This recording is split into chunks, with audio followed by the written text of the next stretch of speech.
अस्सलाम वालेकुम, कैसे हैं आप सब लोग। उम्मीद करती हूँ सब ठीक होंगे। वीडियो पसंद आएगी तो वीडियो को लाइक कर लीजिएगा। चैनल पे न्यू है तो चैनल को सब्सक्राइब कर लीजिएगा। इतने दिनों की तगदों के बाद अनीला बैक पे आ गई है, यानी कमिंग बैक वाली बात होगी। ऑर्गेन्जा की यहाँ पे शर्ट बना रही थी, सोचा आप लोगों से आइडियाज़ शेयर कर दूँ। कुछ क्लिप्स बड़ी जल्दी में मेरे पास यहाँ पे बने, इस वजह से कि ये ड्रेस मुझे बहुत ही अर्जेंट बेसिस पे बनाना था। मैंने आपसे कहा था कि कोई इतनी ज़रूरी तो है ही नहीं, लेकिन बाद में पता चला कि बहुत ही ज़रूरी हो गया। ऑर्गेन्जा का फैब्रिक लिया है, 50 इंच लंबी ये कुर्ती होगी और इसकी चौड़ाई जितना मेरा दामन है उससे मैंने इतना ही रखा है जितना चौक की फोल्डिंग होती है। इसको मैंने सेंटर से फोल्ड किया और 4 इंच की दूरी के ऊपर थोड़ी थोड़ी दूरी पे निशान लगा के क्रीज़ बना ली। अच्छा देखें, ऑर्गेन्जा के ऊपर ना यहाँ पे क्रीज़ बनाना बड़ा ही आसान होता है, लेकिन इस तरह की जो हीट होती है ना उसको आप लोगों ने ध्यान में रखना है। अच्छा जी, इसके बाद जो डबल साइडेड टेप थी ना ब्लैक मेरे पास, उसकी मदद से मैंने लेस का इंतखाब ऐसे किया था कि सीक्वेंस वाली, हर बंदा आजकल ऑर्गेन्जा के ड्रेसेस के ऊपर बहुत ज़्यादा सीक्वेंस का काम कर रहा है, तो मेरे में इतनी हिम्मत अभी नहीं पड़ रही थी और मुझे ड्रेस भी कंप्लीट करना था। सीक्वेंस वाली ये लेस आपको मिल जाती है 300 साढ़े 300 रुपये गज़ के हिसाब से। अक्सर मैंने मुझसे पूछती हैं आप लेसेस बड़ी अच्छी इस्तेमाल करती हैं, कहाँ से लेती हैं, तो मैंने आपको बहुत दफ़ा बताया है कि मुझे सबसे बेस्ट जो यहाँ पे मिलती है वो गोल्डन टावर की बेसमेंट शॉप से मिलती है। बेशक थोड़ी महंगी होती है, लेकिन मैं फिर मल्टीपल एरियाज़ इसलिए भी नहीं ट्रैवल करती कि बंदा क्या एक्सपीरियंस करता रहे डिफरेंट चीज़ों को। जब एक जगह अच्छी चीज़ मिल जाती है और फिर वो डाई भी करवा के दे देते हैं। ये सीक्वेंस वाली लेस मेजरली आपको वाइट कलर में भी मिल जाती है, आप इसको डाई भी करवा सकते हो।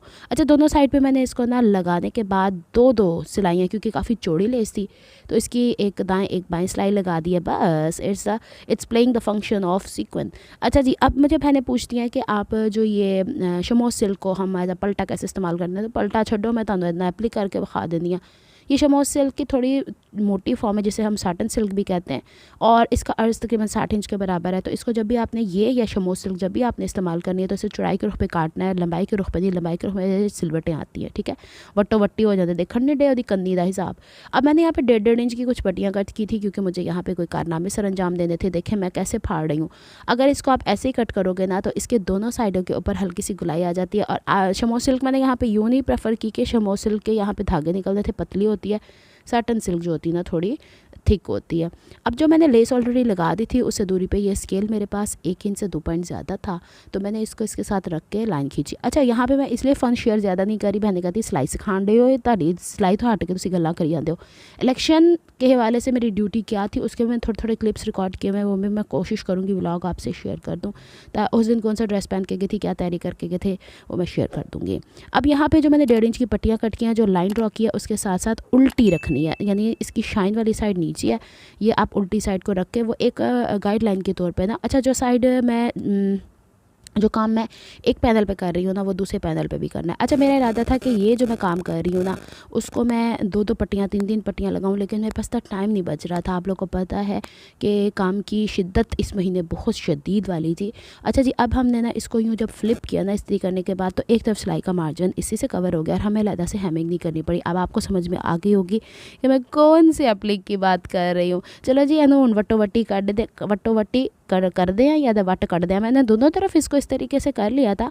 हुण वारी आती है कि एनू 1-1 इंच की दूरी तक कटना है, यानी 1-1 इंच की दूरी पे से इस तरीके से कट करना है कि आपकी जो सिलाई का मार्जिन है इससे दूर रहे, इसको नहीं बीच में काट देना, ठीक है ना। तो अंदाजे से भी कट कर सकते हो। अब सिल्क थी, इसके ऊपर कोई चौक तो इस तरीके से चल नहीं रहा था जो मैं आपको दिखा सकूँ, तो मैंने अंदाज़न, क्योंकि मैंने 2-3 दफ़ा पहले भी थोड़ा सा ये काम किया तो मुझे अंदाज़ा हो गया। मुझे एप्लिक के कपड़े बड़े अच्छे लगते हैं, ट्रेडिशनल लुक देते हैं। 12-12 हज़ार की एक कुर्ती मिलन रही है मैंने कि मैंने सोचा मैं खुद ही कोई प्रैक्टिकली करके देखूंगी लॉन के ड्रेस पे भी। चलो जी, आ जाने अब हमने अगला वाला हिस्सा, जिस तरफ से आपका हाथ चलता है ना तुरपाई में, उससे अगला वाला कोना आपने पहले मोड़ना है और जिस तरफ आपका हाथ चलता है वो वाला हिस्सा आपने बाद में मोड़ना। इतने बार धागा फंसी जाता सी, मैंने सिंगल धागा लेना है और यहाँ पर छोटी छोटी तुरपाइयाँ ही करनी है। यहाँ पर कोई ना कोई वीडियो लंबी फास्ट कर छड़ी, क्योंकि वीडियो इतनी लंबी हो गई थी, अगर मैं फास्ट ना करती तो मैं बोल के थक जाती और आप लोग देख के थक जाते। इसमें कोई रॉकेट साइंस नहीं है, आपने बस इस तरह इसको फोल्ड कर ही चले जाना है। ऑर्गेन्जा का कपड़ा है, बड़े प्यार से हैंडल होता है। अच्छा, ऑर्गेन्जा के कपड़े की एक बड़ी बात है, जहाँ बैठते हो ना वहीं पे इस पर क्रीज बन जाती है। अच्छा, मुझसे अगर कोई पूछे इसके बाद ऑर्गेन्जा का कोई ड्रेस बताऊंगी, नहीं जी, बस बहुत हो गया, क्योंकि इसका दुपट्टा मैंने रात को फंक्शन में पहन के गई हूँ। दुपट्टा ना सर पे टिके ना गले पे टिके, ऐसे जैसे बलून बनी हुई हूँ मैं, और दुपट्टा भी मैंने काफ़ी बड़ा बना लिया था। बस ये फर्स्ट एंड लास्ट मेरे पास ड्रेस है। बहनों ने कहा था कि आप हमें बताएं। हाँ, ऐसा हो सकता है कि ऑर्गेन्जा के ऊपर हम देखेंगे अभी तो ये देख लें, इसके ऊपर मैंने इस्त्री कर ली थी, ट्रायंगल सारे कंप्लीट कर लिए थे, मुझे कोई आधा घंटा लगा था 2 पट्टियाँ कंप्लीट करने के लिए। फिर इसके बाद मैंने ना इसके फ्रंट वाले हिस्से पे सिर्फ इसके आर्म होल की, अच्छा इसको इस्त्री ज़रूर करना है ताकि ये इसकी ये सिलवटें निकल जाएँ। फिर इसके बाद इसे आपने फ़ोल्ड करना है, फ़ोल्ड करने के बाद इसके आर्म होल और शोल्डर के निशान लगाने हैं। मैंने हालांकि कमर के, चेस्ट के और हिप के भी निशान लगा लिए हैं, इसका कोई फ़ायदा नहीं, जब हम अस्तर पेस्ट करेंगे तब लगाएंगे। साथ साथ एक एक चीज़ ऐसे मैं शेयर कर रही हूँ कि आपको कभी कुछ स्टिच करना पड़े तो फिर आपको दिक्कत ना हो। इसके बाद हमने फ्रंट वाले हिस्से को ऑर्गेन्जा को, अभी हमने अस्तर का कोई वजूद नहीं है इसके साथ, और इसके बैक के हिस्से के साथ रख के बैक आर्म होल की कटिंग कर लेनी, क्योंकि बैक वाला हिस्सा नीचे से हम हटा देंगे और फिर इसके बाद हम इसके फ्रंट आर्म होल की कटिंग, लेकिन उससे पहले हमें दोनों के ऊपर से ये शोल्डर की कटिंग करनी है। बहुत ध्यान से ये काम करने वाला है क्योंकि हमने अभी एप्ली किए, ये ना हो धागे खुल जाएँ, और एप्ली के कपड़े हुए भी आते हैं ना, तो जाहिर सी बात है हमें काटा पिट्टी तो कहीं से करनी ही पड़ती है। इसके बाद हम लोगों ने ना ऊपर वाला हिस्सा अलग कर लेना है और यहाँ से फ्रंट आर्म होल की अलग से कटिंग करनी है। साइड की फिटिंग की गलती मत कीजिएगा, बार बार एक ही चीज़ दोहराई चली जा रही हूँ। आप लोग बताएं जी, आप लोगों के ये दिन पिछले हफ्ते की छुट्टियों के कैसे गुजरे? मेरे तो वक्ते से गुजरे, कभी इधर भाग कभी उधर भाग। जॉब जो है ना बड़ी टफ हो जाती है बाजुकात। 2 सालों में हमने 2 चीज़ें भुगता दी हैं, एक दिन सेंसस, 1 साल सेंसस और दूसरे साल इलेक्शन। आगे अल्लाह मालिक है। चले जी, यहाँ तक हो जाता है कंप्लीट। फिर इसके बाद मैंने क्या किया था, दामन अभी भी मैंने कोई पलटा नहीं लगाया, दामन के ऊपर पहले पलटा लगाया, 3.5 इंच चौड़ाई के ऊपर मैंने पलटा लिया था और उसको 1/2 इंच फोल्ड किया। और अब देख लें, शमोसिल कहते हैं आप लोग, नहीं आपसे हैंडल होती, इसी तरीके से होती है और क्या होता है। चलो वो भी किसी वक्त लाऊंगी किसी ड्रेस के ऊपर जिसकी कढ़ाई शाइन वाली होगी। और बस मेन चीज़ ये कि आपने उससे पहले इस्त्री करना है और कटिंग का प्रोसेस और किस तरीके से आपने इस्तेमाल करना है, बस वैसे इस्तेमाल करना है। उसके अलावा इस्तेमाल करेंगी तो फिर नतीजे के ज़िम्मेदार आप लोग खुद ही होंगे। दामन के ऊपर ना मैंने फ्रंट एंड बैक के हिसाब से निशान लगा लिया था कि कितनी ऊंचाई पे मुझे लगाना है। तो यहाँ पे अब जब मैंने लेस देखी ना, तो लेस मेरी ऊपर से लगने वाली थी, तो मैंने क्या किया कि लेस को थोड़ा सा ना ऊपर रख के ऑर्गेन्जा के कपड़े के ऊपर रख के, इसकी छोटी छोटी आंखें बनी हुई ना, इसके या पत्तियाँ बनी हुई हैं, इसके अंदर से मुझे झलक रहा था, तो मैंने इसके ऊपर ना सिलाई लगा दी ऑर्गेन्जा, क्योंकि ये लेस ऊपर से लगने वाली थी। बीच से कितना इसको दबाती, सीक्वेंस ही सारा दब जाना था, मज़ा ही ख़राब हो जाना था। ये वाली लेस इसी तरीके से मैंने बैक के दामन पर भी लगाई, स्लीव पर मैंने ये नहीं लगाई क्योंकि मुझे ऐसा महसूस हो रहा था, वाकई वही वाली बात हुई कि आर्म होल से ना इसके जो रेशे निकल के ऑर्गेन्जा के जो छोटे छोटे चुभते हैं ना और मज़े करते हैं, तो फिर या तो उसके ऊपर और पट्टियाँ लगाऊँ, कितनी दब लगा दूँगी, रेशा उसका बारीक कितना होता है सिंथेटिक, वो निकल के ही लगेगा। चलें जी, अब हमने यहाँ पे मैंने बाजू में इसलिए चढ़ाई थी, शुरू में आपने देखा कि मैं इस्त्री कर रही थी, तो मेरे पूरी ये ड्रेस ऐसा है। चले, इस मौसम का ही है, अगले मौसम में हम छोटी बाजुएँ पहना करेंगे आगे से टाइट वाली, ताकि आपको दिक्कत ना हो। अब हमने जब बैक की तरफ पलटे को फ्लिप करना है ना, तो वहाँ तक फ्लिप करना है, आपको 2 सिलाइयाँ नज़र आएंगी, एक लेस की और एक पलटे वाली पे करना है, लेस वाली पे ना कर दीजिएगा, फिर दिक्कत होगी फोल्ड करने में। इसमें मैंने डबल साइड टेप इसलिए लगा दी थी कि इसके बाद दूसरी तरफ डबल साइड टेप इस तरह फोल्ड करके लगाती ना, तो ऑर्गेन्जा के कपड़े से छलक रही थी, तो वो नहीं लगानी है, क्योंकि वो चीज़ सामने लेस में तो वो पीछे चली गई ना, जो हमने कलियों में लगाई है, यहाँ पे सामने नज़र आएगी, कितनी बुरी लगेगी। अब मैंने हाथों हाथ इसको तुरपाइयाँ की हैं, कैन यू इमेजिन। यहाँ पे अब मैंने इसे रखा है, यहाँ पे लॉन का अस्तर लगा रही हूँ मैं, हालांकि सिल्क का लगा सकती थी। ये 2.5 गज़ ले लिया था, ये मेरे ख्याल 350-400 रुपये का अच्छी लॉन का मिल जाता है। तो इसी तरीके से मैंने फ्रंट एंड बैक कट कर लिया था। इसके ऊपर UHU लगाने के बाद इससे मैंने पेस्ट कर लिया था, यहीं का यहीं काम निपटाया था। गले की गहराई अब चिमट गया है, अब गला रह गया था, गले को सोच के आखिर में ये जो बनी हुई थी पट्टी दुपट्टे की जो 1 इंच की चौड़ी थी, इसको मैंने 4.5 इंच की गहराई पर इसी तरीके से रखा, क्योंकि कलियों पर इतना काम हो गया, दुपट्टा इतना हो गया है। हालाँकि इससे भारी भारी भी कपड़े होते हैं, लेकिन अगर मेरे पास टाइम होता ना, इसका गला मैं कुछ और बनाती, लेकिन अब नहीं था। अब क्यों नहीं था टाइम? क्योंकि ये 10 तारीख की वीडियो है और 10 तारीख को हमारे स्कूल खुल गए थे। मैं स्कूल से वापसी पे आने के बाद ये कुर्ती कंप्लीट करी हूँ कि मुझे ये पहन के ही जानी है, क्योंकि हालांकि मैंने ना ग्रीन कलर का ड्रेस भी निकाल लिया था कि मैं, लेकिन सब ब्लैक पहन रहे थे, तो मुझे ये कहा कि तुम ये कंप्लीट कर लो, तो तुम भी पहन के आओ। चलें जी, यहाँ से हम करते हैं कंप्लीट। और ये सीक्वेंस वाला वही है। अगर आप लोगों ने इसके दुपट्टे की वीडियो नहीं देखी तो ड्रेसिंग मेरी यहाँ पर देख लीजिएगा। बड़ी सिद्धि हो गया, आज मैं वीडियो बना रही है, कोई मखौल नहीं पाया होया। इसकी वजह यह है कि अभी तक मैं थकी हुई हूँ भाई, रातों को जाग के। अब रातों को क्यों जागे हैं अक्सर लोग को पता ही नहीं हो भाई, मैं गवर्नमेंट टीचर हूँ। गवर्नमेंट टीचर में अब उल्टे सीधे कमेंट करने से पहले सोच लें, हर इंसान ना एक जैसा होता है, ना हर इंसान के काम एक जैसे होते हैं। ड्यूटीज़ इस दफ़ा बहुत सख्त किस्म की थी, बहुत दूर वाली थी, और फिर जनाब अमाम माशाल्लाह इतनी निकल के आई है, तो बहुत ज़्यादा काम था। और जब भी जनरल इलेक्शन होते हैं तो रश तो होता ही है भाई, तो उस हिसाब से था। उसमें मैंने क्या ड्रेसिंग की, क्या कुछ किया, वो उसके मैंने छोटे छोटे क्लिप्स बनाए थे, सोचा आपसे शेयर करूँगी, अगर हिम्मत हुई तो शेयर कर दूँगी, थोड़ा सा एक्सपीरियंस भी शेयर करूँगी, मेरा फर्स्ट एक्सपीरियंस था।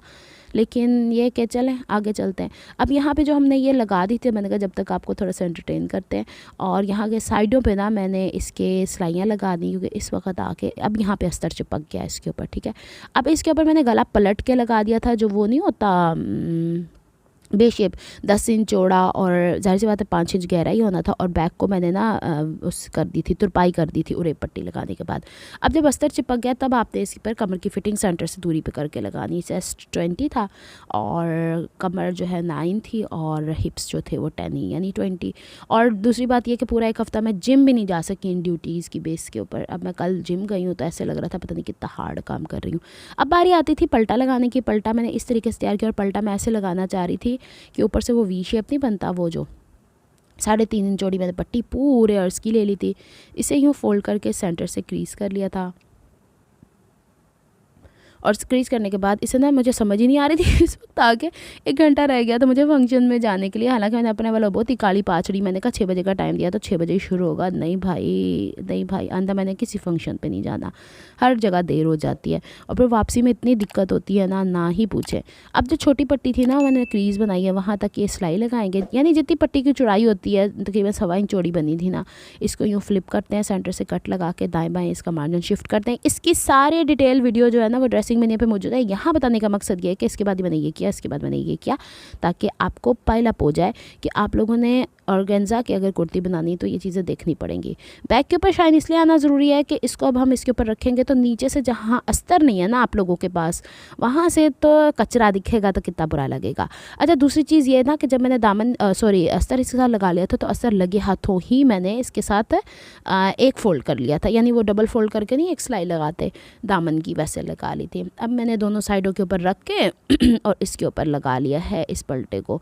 और इस पलटे को करने के बाद फिर इसे मैंने डबल फोल्ड करके इसके अंदर डबल साइडेड हेमिंग टेप करके, और जनाब इसके अंदर मैंने फ़िलहाल तो हेमिंग टेप लगाई थी, लेकिन मैं इसे तुरपाई करके पहन के गई हूँ। अच्छा, और इसको यूँ क्योंकि आपको पता कितने टाइम से मैं छोड़ रही थी तुरपाइयाँ, लेकिन इसको नहीं स्किप कर सकते थे। अब नीचे वाले हिस्से ये नहीं नज़र आना था क्योंकि इसके नीचे पलटा लगाया, तो मैंने UHU लगाने के बाद इसे डबल फोल्ड कर दिया था कि एटलीस्ट मेरे पास। अच्छा, मज़े की बात ये हुई कि जब मैंने स्टिच किया ना, तो उसके बाद दामन थोड़ा सा चौड़ा निकला, तो मुझे एक तरफ का पलटा साइड का खोल के दोबारा सही करना पड़ा, लेकिन मैंने उसी वक्त सही किया। मैंने कहा कल पे नहीं छोड़ूंगी। अस्तर के लिए इसकी साइड से जो कपड़ा निकला था ना बाजू के अस्तर के लिए, उसको इस्तेमाल किया। सामने से मैंने फोल्डिंग नहीं की, कन्नी की है, और इसमें ये लेस सीधी ऊपर रख के, जिस तरह मैंने दुपट्टे पे नहीं लगाई थी ये वाली जो शाइन वाली लेस है, कपड़ा जो बनाया था ये वही। अब मैं बोलते बोलते भी थक गई हूँ कि मैं क्या बता रही हूँ क्या नहीं। तो बाजू के आगे बस मैंने इतना ही काम किया था, बाजू की फिटिंग की, फिर इसे मैंने लगाया है ड्रेस के साथ। अभी मैं ड्रेस की कंप्लीट लुक दिखाती हूँ। जब भी आपने इसके साथ पलटे लगाने हैं ना, तो आप लोगों ने इसको यूँ ज़रूर करना है, क्योंकि ये वाली इस्त्री जो है ना आपकी उसकी अकड़ निकाल देती है ऑर्गेन्जा की। और इसके ऊपर हम कोने की सिलाई लगा देंगे। बाजू फ्रंट से रखे हैं मैंने 7 इंचेस, ऊपर मोड़े के हिसाब से रखने के बाद इसकी सिलाई लगाने के बाद अटैच करने के बाद ये रहा मेरा ड्रेस। इसके साथ जो है ना सिल्क का ट्राउज़र है, वो भी मैंने ऑलरेडी आपको ड्रेसिंग मेन्यू पे सिखाया हुआ है। देखें जनाब, ये मेरा माशाल्लाह से अच्छा ड्रेस है, लेकिन जहाँ पे हम गए थे वहाँ पे थोड़ा सा पर्दे का था, तो सर से हम दुपट्टा नहीं उतार पा रहे थे, इसलिए कोई कंप्लीट लुक हल्की फुल्की सी बनाई है, वो मैं आपसे शेयर कर दूँगी नेक्स्ट में। और ये देखें इसकी ये लुक है। नेक्स्ट व्लॉग तक के लिए रब रखा, फ़ी अमान अल्लाह हाफ़िज़। बताइएगा ड्रेस कैसा लगा। अल्लाह हाफ़िज़।